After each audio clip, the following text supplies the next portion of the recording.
Hey guys, just down at Rookie's place because hanging out, working on crap. He's over there working on his, what do you got? Excavator. Yeah, that guy.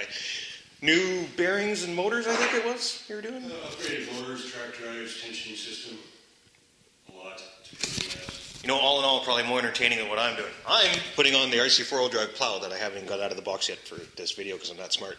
But I got the winch for it, the controller, because that goes the up and down. Two different servo choices. I don't know if I'm going to go with the plastic horn on cheap high-tech or the metal horn on the good high-tech, because when... Okay, so there's that guy. So it twists all the way to the one side. It's hard to do with one hand. And all the way to the other side. Pivots. The servo goes there and it pivots that part to make it turn. And then the winch sits here and hooks onto there.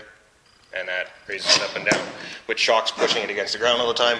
So I'm getting that onto the front of the 6x6 and I'm just plugging away. I got the bumper off. I haven't done much yet, to be honest with you. But the electronics are going to be fun with this, trying to hook it up to the fly sky. I guess that's the main reason why I'm down here, because I need Rookie's brain to help figure out how to make all the channels work, because I'm going to need 1, 2, 3, 4 channels operating with 3 position on one of them.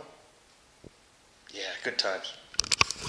Okay, I don't know if you're going to be able to see it, but you can see the very end hole on that side and then the very end hole on that side. You can see clear through them to the table.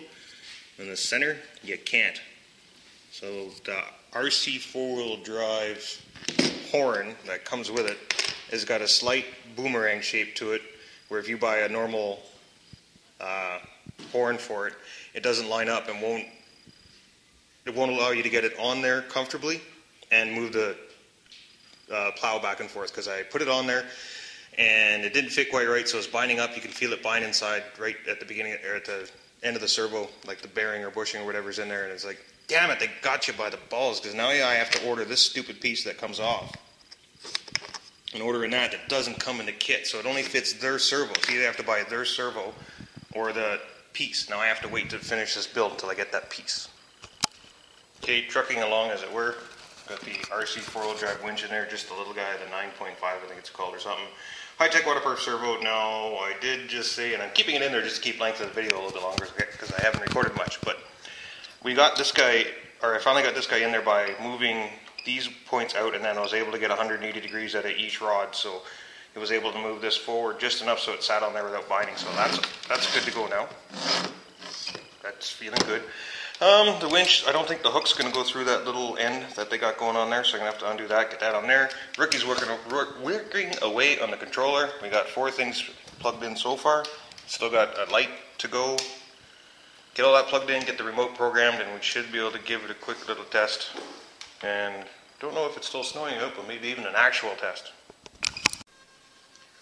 Okay guys, sitting at home now. This thing was at Rookie's place for a couple days, so he could look after the remote part, because the remote is that the Fly Sky, what is this thing, the GT3B. It's just a 3-channel when you get it, but he's hacked it into a 6-channel, and then you get this funky world menu or global menu or something like that.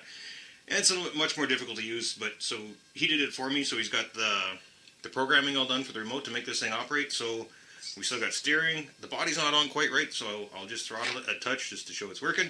And then, check it. Positional plow. Actually, you know what? Let's get that sucker up a bit. Am I going the right way? No. So a winch lifts the plow up and down. There was a lot of string out, or otherwise that would have happened faster. So Rookie's got this set up in a multi-position. So I just flick the switch and it just goes in different directions. So that's pretty cool. And then, so the height is adjustable via the winch. How quickly you can operate that, I don't know.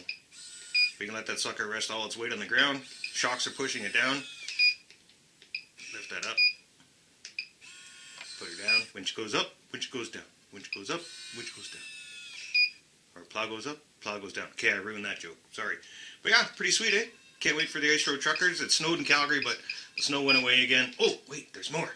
Let's see if I can do this now. Ha! Ready. So when the Ice Road Trucker starts up, I still got 2 more LEDs in here somewhere that might go in the ends. There's 2 little yellow poles, like flag poles that go in the ends of these. I might just put like a screw into that instead, and then mount lights to it. So I got 2 more lights for the front. I got the light bar up here, all the underglow, and then there's interior lights in the back of the cage. So this thing is going to be lit up well. There's no way you're going to be able to miss it on a trail. So other than that, I played with this blue light earlier, and to make it do its thing, I don't know entirely what I'm doing. See, now it's doing that. I'll figure it out.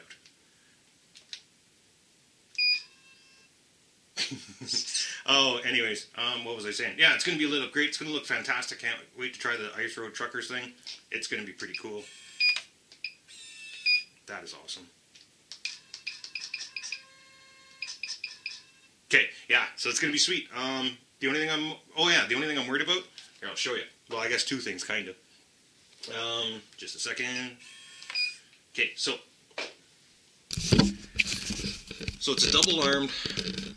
The 2 arms come out and onto that one big ass, I call it an airplane servo, but I had to move those over like I was saying in the other video because I didn't quite think it through before we got it going. But anyways, I got Pat of Action Hobby, formerly PM, to check it out, and there's none of these servos come with a servo saver. So what my idea is to change out these short little links with tiny little shocks, and hopefully that'll take care of any kind of scraping. So if you go along on the sidewalk and it catches a lip, I don't want it to snap the servo. Either that, I'm going to go to a 7950 or something like that, where, screw you, you're not breaking that servo.